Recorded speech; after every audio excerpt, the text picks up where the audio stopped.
নমস্কাৰ সকলোকে স্বাগতম জনাইছোঁ মোৰ অৰম ব্ৰহ্ম ইউটিউব চেনেললৈ। পোনপ্ৰথমে আমি বিশেষ কথালৈ আজি আলোচনা কৰিব বিচাৰিছোঁ।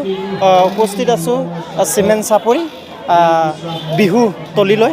আজি যিহেতু 33তম কোচ ৰাজবংশী ছাত্ৰ সন্থা প্ৰতিষ্ঠা দিৱস, তাতে আজি যিহেতু আমি কিছু কথা জানিবলৈ চেষ্টা কৰিম তেখেতলোকৰ পৰাই, যিহেতু আজিৰ কাৰ্যসূচীৰ বিষয়ে ৰাইজক কি ক'ব?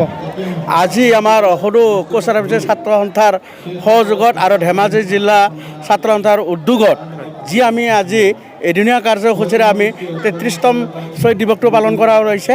আৰু ইয়াত আমি ধেমাজি জিলাত আমাৰ যি 4টা গোট বিভাজিত হৈ আছিল, আমি প্ৰত্যেকটো গোটৰ আমাৰ প্ৰেচিডেণ্ট ছেক্ৰেটাৰী লগ লাগে আমি এই ধেমাজি জিলাত আমি একত্ৰিত হৈছোঁ।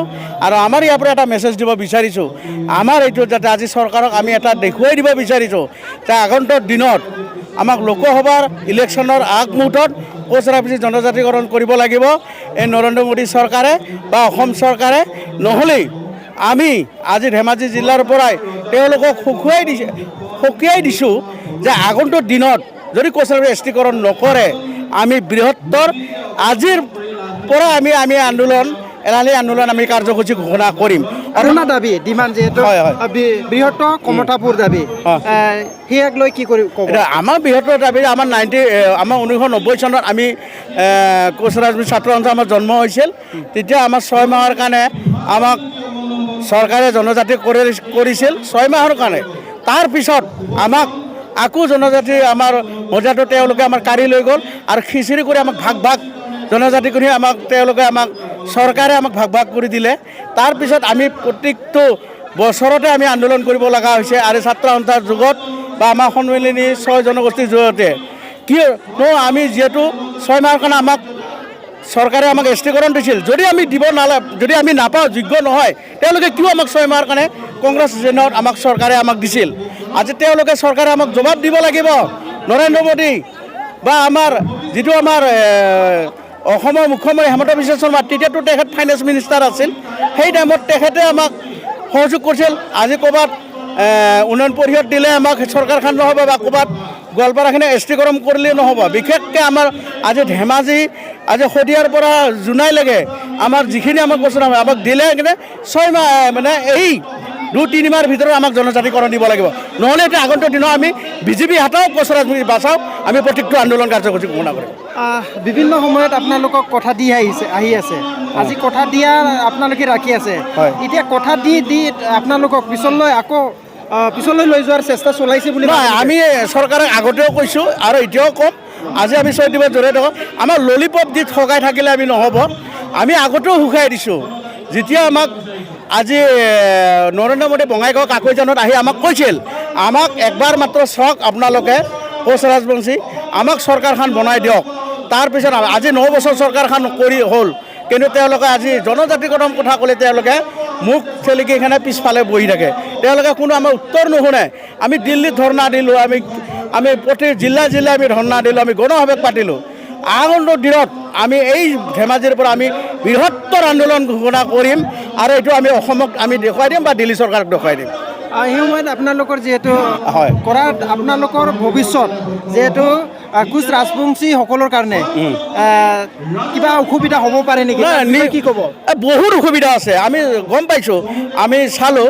আমাৰ একটা সুকীয়াকৈ আজি আমাৰ MLA বা MCLA বা আমাৰ MP নাই।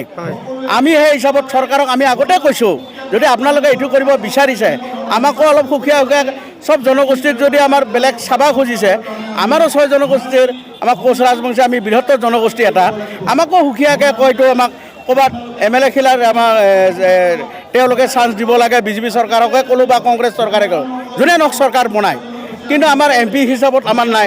আমি সেইকাৰণে দাবী কৰিছোঁ, সিদিনাখন আমি বঙাইগাঁৱতো এইটো আলোচনা হৈছে, আমি গুৱাহাটীতো আমাৰ কথা কোৱা হৈছে। আমি যিখন নিৰ্বাচনৰ বিষয়ে আমাৰ দিল্লীৰ পৰা আহিলে আমি আগতেই কৈছোঁ, আমাকো সুকীয়াকৈ আমাক এটা লোকসভা বা আমাৰ সেনেকৈ যথেষ্ট আছে। আমাক মঙলদৈ আমাৰ লোকসভাটো আছে, এতিয়া দৰং বিচাৰি আছে, আমি সেইটো বিচৰা নাই। কিন্তু যি নহওক আমাৰ যথেষ্ট আমাৰ কোচ ৰাজবংশী জনসংখ্যা আমাৰ আছে, আমাক তেওঁলোকে এটা আমাক সমষ্টি দিব লাগে বুলি আমি MP সমষ্টি দিব লাগে বুলি আমি অনুৰোধ কৰিছোঁ। এই সময়ত যিহেতু চৰকাৰৰ যি পৰিস্থিতি, চৰকাৰে বিভিন্ন ধৰণৰ যিহেতু সমস্যা আমাৰ মাজত জাপি দিয়াটো আমি দেখি আছোঁ। এই সময়ত যিহেতু বিজেপি চৰকাৰে কিছু আমাৰ খিলঞ্জীয়া হয় বিলাকৰ কাৰণে কিছু অসুবিধা আনিছে নেকি বিজেপি চৰকাৰ হোৱাৰ পিছত? বহুত অসুবিধা আনিছে খিলঞ্জীয়া কাৰণে, আমাৰ বিশেষকৈ আমাৰ খিলঞ্জীয়া জনগোষ্ঠীৰ কাৰণে আমাৰ খুব অসুবিধা হ'ব। তেওঁলোকে কেনেকৈ কি কৰিব বিচাৰিছে নাজানো, কিন্তু আমাক এই যদি বস্তুটোত যদি এইটোত যদি ষ্টেণ্ডত থাকে আমাৰ ক্ষতি হ'ব আৰু আন জনগোষ্ঠীৰ সুবিধা ল'ব, কিন্তু এইটোতো ৰাইট, আন জনগোষ্ঠীৰ সুবিধা ল'ব। সেই হিচাপত চৰকাৰক আমি অতি সোনকালে অনুৰোধ জনাইছোঁ, আমাৰ মুখ্যমন্ত্ৰী নৰেন্দ্ৰ মোদীয়ে তেওঁলোকে ভাবি চিন্তি, যিহেতু টাইম আছে, আপোনালোকে আমাৰ খিলঞ্জীয়াৰ যাতে কিবা অসমখন যাতে ৰক্ষা কৰে, এইটো আমাৰ আক্ৰাসৰ পৰা অনুৰোধ। এই সময়ত যিহেতু আমি শেষ মুহূৰ্তত যিহেতু আজি ধেমাজিত ঐতিহাসিক বুলি ক'ব লাগিব, যিহেতু 33তম প্ৰতিষ্ঠা দিৱস, যিহেতু আপোনালোকৰ বিভিন্ন ধৰণৰ ভাগ ভাগ হৈ আছিলে সংগঠন, আজি একগোট হৈ গ'ল, বিভিন্ন ধৰণৰ যিহেতু সমস্যাৰ সন্মুখীন হ'ব লগা হৈছিল, তাৰে মাজত আপোনাৰ ফালৰ পৰা যে কি সিদ্ধান্ত লোৱা হৈছে আৰু আগন্তুক আহি থকাত সমূহ ৰাইজ আপোনালোকৰ কোচ ৰাজবংশী ৰাইজক কি মেছেজ দিব এইখিনি? নাই, এইটোৱে আমি মেছেজ দিব বিচাৰিছোঁ। আজি আমাৰ অসমৰ যিমান কোচ ৰাজবংশী আছে, যিখিনি আমাৰ ছিনিয়ৰখিনি আমাক ভাবি আছিল 4টা জনগোষ্ঠী লৈ আমাক ভাগ ভাগ চৰকাৰখনে কৰিছিল, আমাক সংগঠন বনোৱাটোৱে হ'ল চৰকাৰৰ, কাৰোবাক চান্স দিব কাৰোবাক নিদিব। সেই হিচাপত চৰকাৰক আজি দেখুৱাই দিছোঁ, আমি 4টা গোট লগ হৈছোঁ। আমাৰ যিহেতু 4টা গোট, আমি মূল গোটৰ নেতৃত্বত, আমাৰ ক্ষিতিজ বৰ্মনৰ নেতৃত্বত আমাৰ আন গোটবিলাক আমাৰ আহিছে, আৰু ধেমাজিৰ পৰা আমি দেখুৱাই দিব বিচাৰিছোঁ, আমি যি আন্দোলন ঘোষণা কৰিম চৰকাৰ আপোনালোকক আমি বা নৰেন্দ্ৰ মোদী চৰকাৰ আমি দেখুৱাই দিম।